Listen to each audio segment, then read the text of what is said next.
George Lucas did not invent the Jedi. He assembled them from 5 real orders that existed across 3,000 years of human history. Some of what you're about to hear is confirmed by Lucas himself. Some is documented in production records. Some is a theory held by historians and fans that has never been disproved. We will tell you which is which, because the real story is extraordinary enough without embellishment. This is where the Jedi actually came from.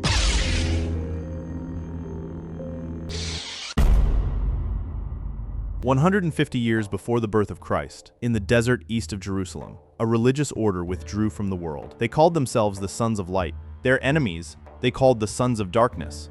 There was nothing in between. These were the Essenes, a Jewish monastic sect who believed existence was a war between cosmic forces of light and dark, and that they had been chosen to fight on the right side. They lived communally, shared everything, renounced private wealth. Initiates served a 3-year probationary period before full acceptance into the order. They studied ancient texts. They trained in discipline. They believed that a man who had not mastered himself could not serve the light. Their most important surviving document is called the War Scroll, discovered among the Dead Sea Scrolls in 1947. It describes a final apocalyptic war between the Sons of Light and the Sons of Darkness. 40 years of battle, with the cosmic order of the universe as the prize. The parallels to the Jedi Order are not subtle. A monastic brotherhood, renunciation of attachment and personal wealth, years of initiation before full membership. A cosmic dualism between light and dark that is not merely metaphor. It is the fundamental structure of reality.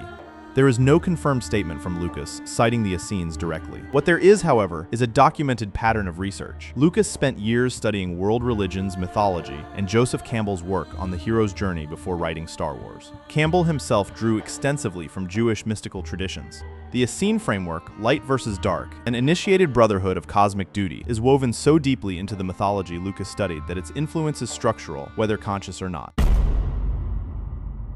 In 1977, the same year Star Wars was released, a journalist asked George Lucas where the Jedi came from. Lucas said he was thinking about the Jedi as a monk warrior order, independent, operating outside formal government structures, bound by a code rather than a flag. When researchers and historians studied his development notes, one name appeared repeatedly alongside the Jedi concept: the Knights Templar.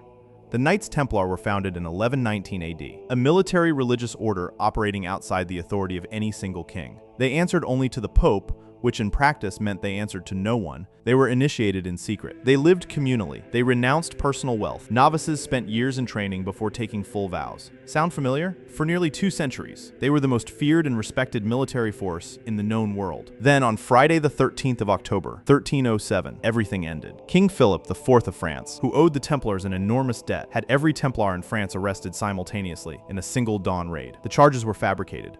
The motive was financial. Their Grand Master, Jacques de Molay, was burned alive in Paris in 1314. As the flames took him, he cursed the king and the Pope by name. Both were dead within a year. An independent order of monk warriors, answering to no government, destroyed not in battle, but by political betrayal. The parallel to Order 66 is not incidental.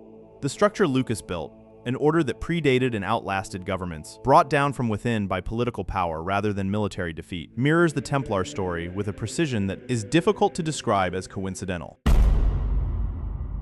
In 1950, a Japanese filmmaker named Akira Kurosawa released Rashomon. George Lucas was 6 years old. By the time Lucas was making Star Wars, he had studied Kurosawa's films systematically. This is not a theory. Lucas has confirmed it in multiple interviews. The structure, the visual language, the warrior code, all drawn directly from Japanese samurai cinema. The word Jedi itself is widely believed by fans and linguists to derive from Jidegeki, the Japanese term for samurai period dramas. This is fan theory, not confirmed etymology, but it has never been disproved, and the phonetic match is exact. What is not theory, the lightsaber is the katana, not a laser sword, a soul object. In Bushido, the warrior code of feudal Japan, the katana was not a weapon. It was the physical embodiment of a samurai's honor. In 1716, a samurai named Yamamoto Tsunetomo dictated a text he never intended to be published. It was called the Hagakure. Its opening line was, "The way of the samurai is found in death." The Hagakure teaches that a warrior who fears death has already been defeated, that the only way to act without hesitation is to accept death completely, every morning, before the day begins. Yoda's instruction to Luke in The Empire Strikes Back: a Jedi must have the deepest commitment, the most serious mind, is Bushido doctrine. Fear leads to the dark side, because a warrior controlled by fear has already surrendered his sword to his enemy. The Samurai Warrior Code is not a list of rules. It is a philosophy of self-annihilation in service of something larger than the self. Lucas built that architecture into the Jedi from the foundation up. Lucas has described the Force as an attempt to distill something present in almost every religion, the idea of a universal energy that connects all living things. In Buddhist philosophy, this concept has a name: Qi, the vital energy present in all living things. Not magic, not technology. A force that flows through existence itself and can be felt only by those who have trained themselves to be still enough to perceive it. The Jedi's relationship to the Force is not prayer. It is not worship. It is the cultivation of awareness through discipline and non-attachment. That is the definition of Buddhist practice. The Jedi prohibition on attachment, a rule that costs Anakin Skywalker everything, is not arbitrary doctrine. It is the first precept of Buddhist philosophy. Attachment is the root of suffering.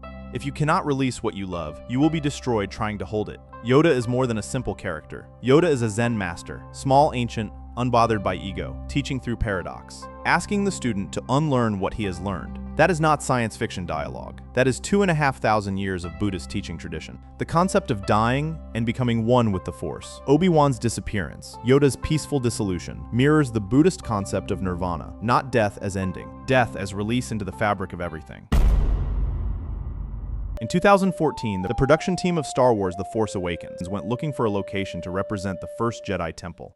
They traveled across multiple countries. They surveyed dozens of sites. They chose an island 8 miles off the southwest coast of Ireland, a UNESCO World Heritage Site, a place so remote and so hostile that for most of the year, it cannot be reached by boat.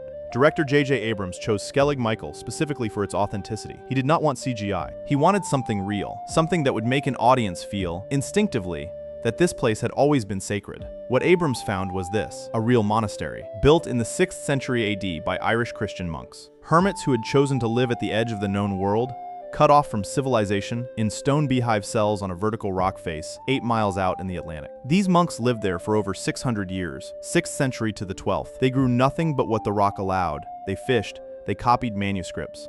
They practiced a Christianity so austere and so remote that it barely resembled anything being practiced on the mainland. The production team chose this island, this real functioning 600-year monastery, to represent the birthplace of the Jedi Order. They were not looking for something that looked like a Jedi temple. They were looking for something that felt like one, and they found it had already existed for 1,500 years.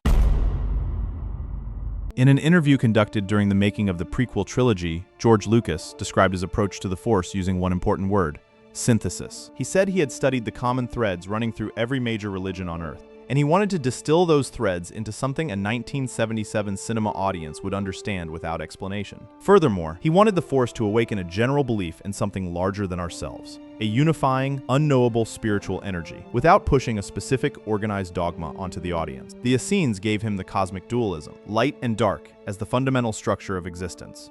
A chosen brotherhood who understood something others did not. The Knights Templar gave him the structure, an independent order with its own code, operating outside the formal authority of any government by their own doctrine, loyal to their personal faith, and a model for how such an order could be destroyed from within. Bushido and the samurai gave him the warrior's relationship with death, the sword as soul, devotion to honor righteousness and loyalty, and the discipline of the self as the precondition for any outward power. Buddhism gave him the Force, a universal energy, accessible only through stillness, awareness, and the willingness to release attachment, and the wise Zen masters that would serve as teachers of such power. And a 6th century Irish monastery on a rock in the Atlantic gave the production team the first Jedi Temple, because when they went looking for what that felt like, they found it already existed. Lucas was not making a fictional religion. He was distilling every real one into a form that could travel across a cinema screen in 1977 and reach every human being in the audience regardless of what they believe. The Jedi feel ancient because they are. The code feels true because it was true in 5 different civilizations across 3,000 years,